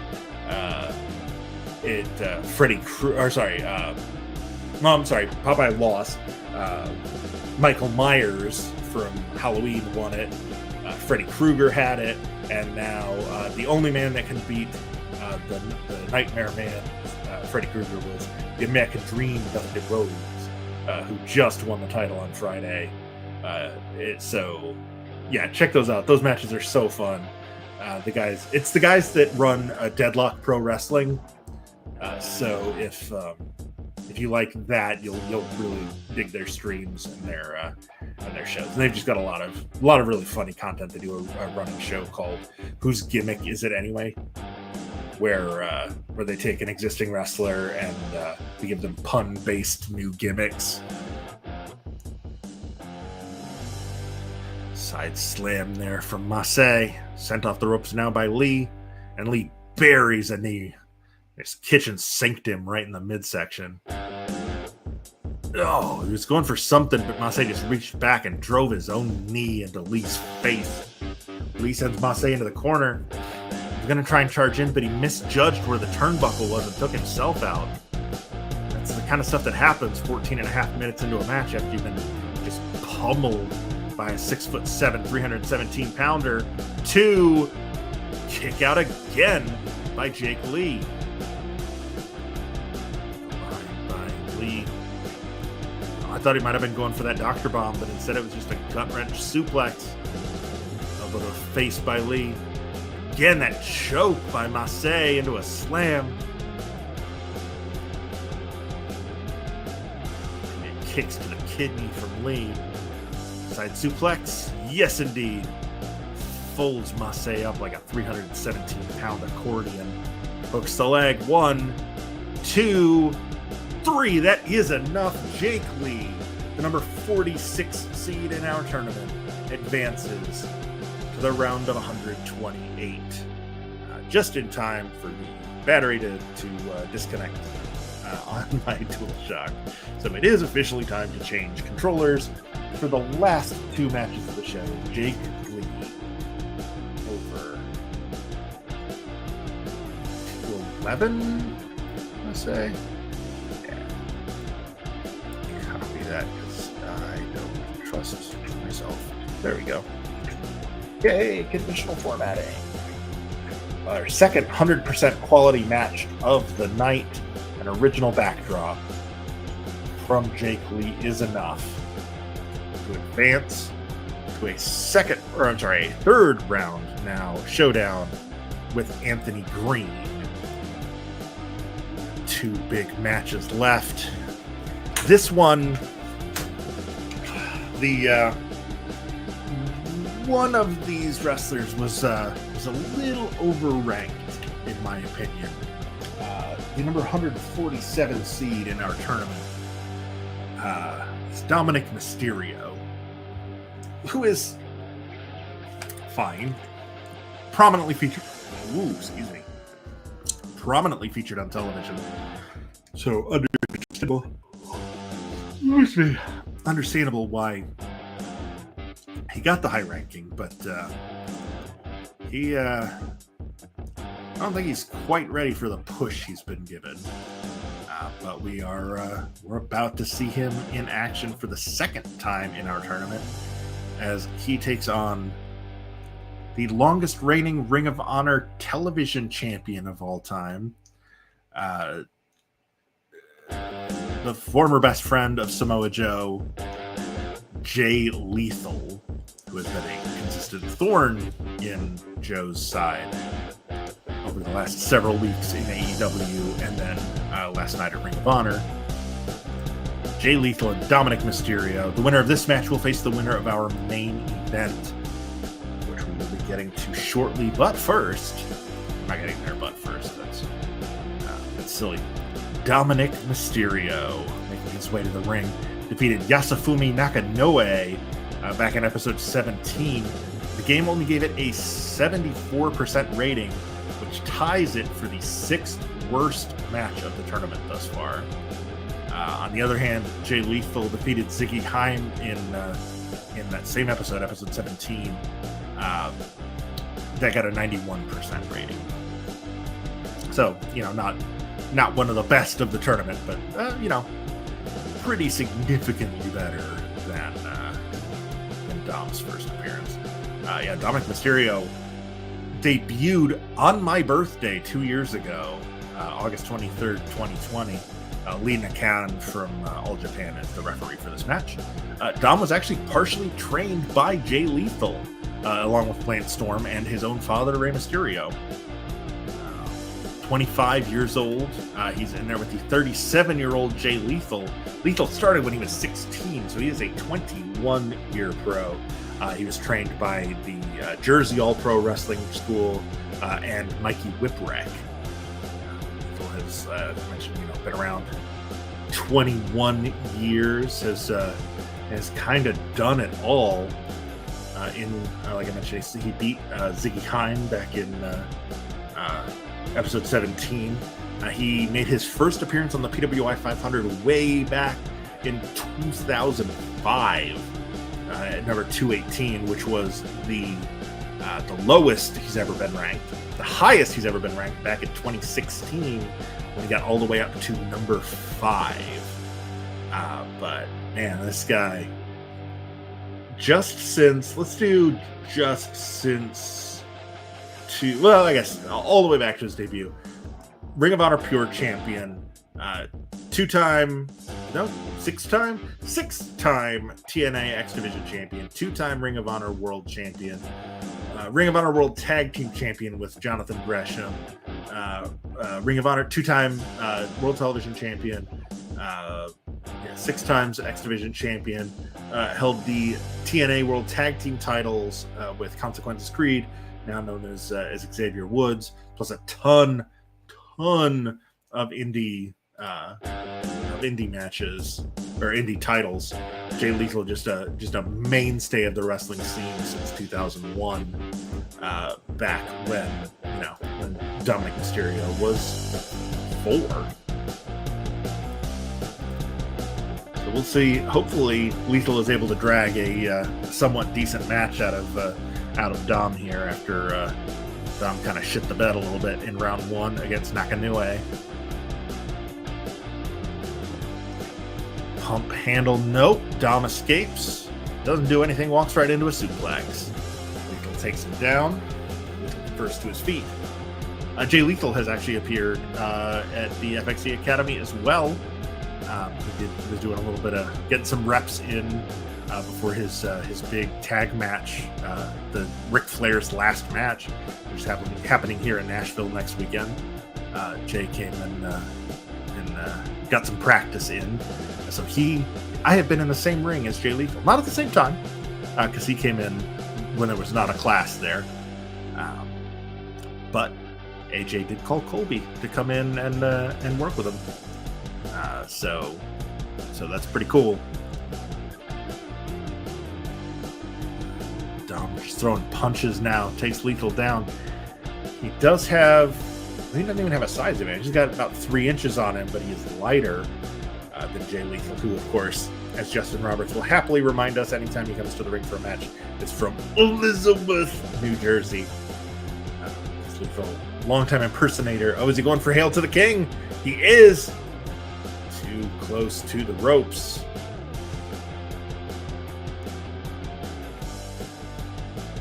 Oh, not sure what Dom thought he was doing there. It probably wasn't that. Backdrop suplex. Variation by Lethal. Close to the ropes. Lena Ken's all over it.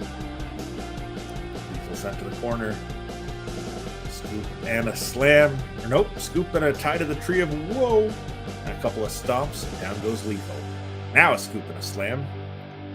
Mysterio trying to get the crowd riled up in this weird silent movie we've got going on in the ring. Still trying to figure out why I don't have audio from the game.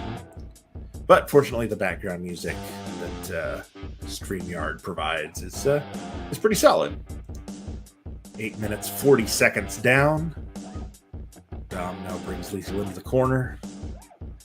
Cutter from Lethal, but he's not able to capitalize. Dom sends him off the ropes. Pulls Lethal to his feet. Big forearm to the face. And Lethal just with a punch.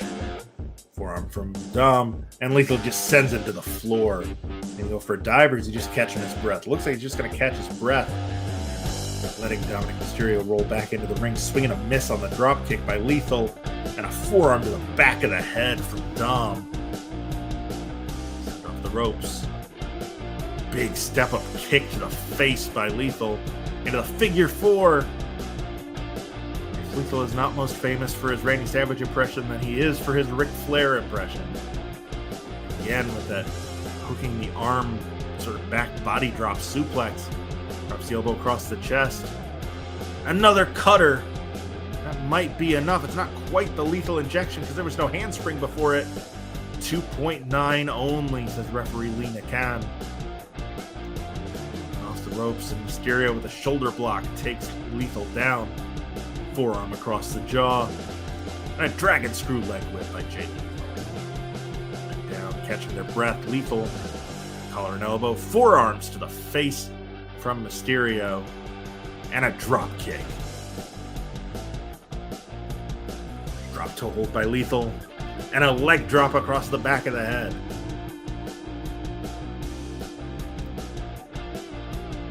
Downward spiral there. 1, 2.9. Not enough as we pass the 12.5-minute mark. Nope. Down goes around to the front. Sends Lethal off the ropes. Big hip toss. Mysterio to the top rope. Is he going for that frog splash? He is. 1, 2.9. Lethal kicks out. Pump handle power bomb by Lethal. 1, 2.9. Trading these very near falls here. Trading forearms now. Speaking of trading. Big drop kick by Dom Mysterio. Drop toe hold. And again with that weird falling away. That's the third time he's hit that, or fourth time I think. And I still don't know what to call it. Dom is losing. Lethal's catching his breath. Dom takes advantage with the hip toss. With an enzigiri. Again, unable to capitalize, having to stop and catch his breath. Dom with a drop down. Lethal off the ropes, runs right into a drop kick. A big forearm from Mysterio. Sends Lethal into the corner.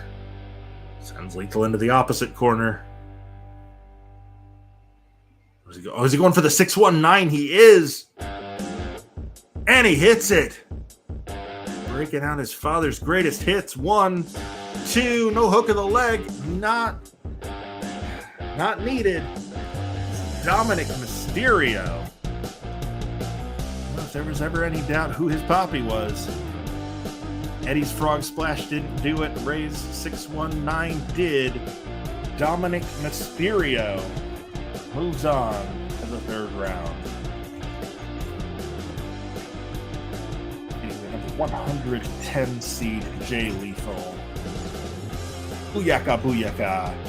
619. Excuse me. I'm not yawning because I'm bored. I'm yawning because I'm tired and I've had a very, very long day. So, Dominic Mysterio will now face the winner of our next match, our main event of the evening. It is an AEW versus AEW match, meaning we will have an AEW referee, in this case, senior referee Paul Turner, as two of the all-time greats go face-to-face again. They've done it many times before, and I will, I've got the details on that I will give you as the match goes on. But the time for talk is over. It's time for the main event. See, I thought it was silly when Mark Henry started saying that, but man, if it isn't catchy. Here we go. Round number 2, main event, episode 35. Chris Jericho and Matt Hardy. As I mentioned before, they have shared the ring 35 times before in their career. Head-to-head, Jericho has a slight edge at 11-8. Jericho has won 7 of their 8 singles matches. He's 2-0 against Matt in tag matches, 2-0 in multi-team matches, Tag Turmoil and a TLC match. Hardy is 5-0 in trios matches against Jericho, 1-0 in handicap matches, and 1-0 in Stadium Stampede. They're both 0-5 against each other in 0-3 in Royal Rumbles, 0-1 in a Battle Royal, and 0-1 in a Triple Threat. And they have teamed 11 times, where they have a record of 7-4. Saw Matt Hardy come out first. He beat Ray Horace back in episode 17, a 100% quality match. And Jericho, we saw also in that same episode 17, defeat Swoggle to advance to this match. Paul Turner has called for the bell, and here is our main event. Matt Hardy in the red, Chris Jericho in the black. Hardy with the early advantage with a DDT. Again, winner will face Dominic Mysterio in the third round of the 500. We started with 500. We are at the end of this episode. We will have 139 wrestlers left. In 2 weeks, there will not, as I mentioned before, there will not be an episode next week. But in 2 weeks, we will fill in the last 11 slots in the third round. At which point, when we started with 500, we would be down to 128. The tournament's just chugging along. We are having a great time here. These two, a combined 98 years old. Jericho's 51, Matt is 47. They have a combined 60 years of experience. Matt started when he was 18. Jericho when he was 20. These guys have been around the block a time or 30. Jericho. Okay, let's start with Jericho. He's the higher seed. The first ever AEW World Champion. He was IWGP Intercontinental Champion, 2-time United States Champion, 3-time World Heavyweight Champion, 4-time World Tag Team Champion, former Unified WWE Tag Team Champion. He's a 9-time Intercontinental Champion. I guess they're counting the Unified Tag title. Yep. He was the first ever undisputed world champion. He was the WCW champion. He was the WWF Hardcore champion, European champion, WCW World Television champion, 5-time WCW World Cruiserweight champion, ECW World Television champion, the International Junior Heavyweight Tag Team champion in War, where he was also the International Junior Heavyweight champion, the IWA Junior Heavyweight champion. He was the NWA World Middleweight champion, CRMW Mid Heavyweight champion 2 times. I don't even know what that is. Canadian Rocky Mountain Wrestling, I'm told. That's where he was also their tag team champion with Lance Storm as Sudden Impact. He was also their heavyweight champion. So many championships for the Painmaker, the Ayatollah of Rock and Roll, America's role model, the Demo God, King of the World, Le Champion, the Influencer. He's a wizard. Chris Jericho has done it all, but not to be outdone. Matt Hardy. He's the current, one half of the current IWC Tag Team Champions with his brother. Most of these have been with his brother, Jeff. The SmackDown Tag Team Champions, the Crash Tag Team Champions, 3-time WWE Raw Tag Team Champions. That was actually, that third time was with Bray Wyatt. 2-time Omega Heavyweight Champion, 2-time Omega Tag Team Champion, MCW Tag Team Champion, Wrestling Superstar Tag Team Champion, Ring of Honor World Tag Team Champions, House of Glory Tag Team Champions, Impact World Tag Team Champions, WrestleCade Champion, Remix Pro Tag Team Champions, TNA World Heavyweight Champion twice, WrestleCade, I already said WrestleCade Champion. There's so many, I'm repeating myself. FSW Heavyweight Champion, MCW Heavyweight Champion, PWS Heavyweight Champion, ECW Heavyweight Champion, WWE United States Champion, 6-time WWE World Tag Team Champion, Hardcore Champion, NDW Light Heavyweight Champion, NWA 2000 Tag Team Champion, NCW Heavyweight Champion. He has also done it all. There's just so much. He won a tournament for the TNA. He's done pretty well in tournaments as well as Matt Hardy, who made his WWE debut not as Matt Hardy but as Wildo Jinx, which was a terrible gimmick that he and Jeff were given. They were given masks and just lost a lot before somebody took notice that, oh, these guys are actually good. Let's just let them go by their real names because their real names are awesome. They're literally the Hardy Boys. Big Money Matt, Broken Matt, Cold Blood, the Sensei of Mattitude, the Destroyer, Matt Hardy version 1, awoken Matt Hardy. Just two of the all-time greats doing battle here. We're past the 10-minute mark here in our main event. Again, winner will face Dominic Mysterio in round number 3. Codebreaker from Jericho. That might be enough. Rolls him over into the walls of Jericho. Paul Turner checking on Hardy. Hardy frantically trying to get to the ropes. Manages to break free. Now heads to the top rope himself for a big elbow across the back. He's going up again. And a big splash. I was a little worried Matt might be going to the well too many times. But Jericho, really, that took a lot out of him. But he hits another code breaker. Dragging Matt toward the center of the ring. Hooks the leg. 1, 2. No, Matt kicks out. Sends Jericho off the ropes. Buries the knee in the midsection. Now Matt again to the top rope. Again with the elbow to the spine. And again, another elbow. Matt holding off, not dropping his trademark leg drop off the top rope. Instead going with elbows and splashes, now sending Jericho to the floor. Jericho's got a chair, at least he didn't grab his baseball bat Floyd. Jericho letting Hardy know what he thinks of him as they both return to the ring. Exchanging blows, now punches from Matt. Forearms from Jericho. And a drop kick by Matt Hardy. Hardy to the top rope now. Goes for the elbow drop and misses. Jericho dragging him toward the center of the ring. Stomp to the spine and a low blow from Matt Hardy. Stooping. Usually Matt known for playing by the rules currently, but he definitely has a background as a rule breaker, and you can see those instincts never quite go away. Once a heel, always a heel. Go behind, sends Jericho off. Big clothesline from Matt Hardy. Jericho sends him off now. And a flying clothesline of his own. Judas effect from Jericho. 2, 3. That did it. Chris Jericho picks up the win in our main event.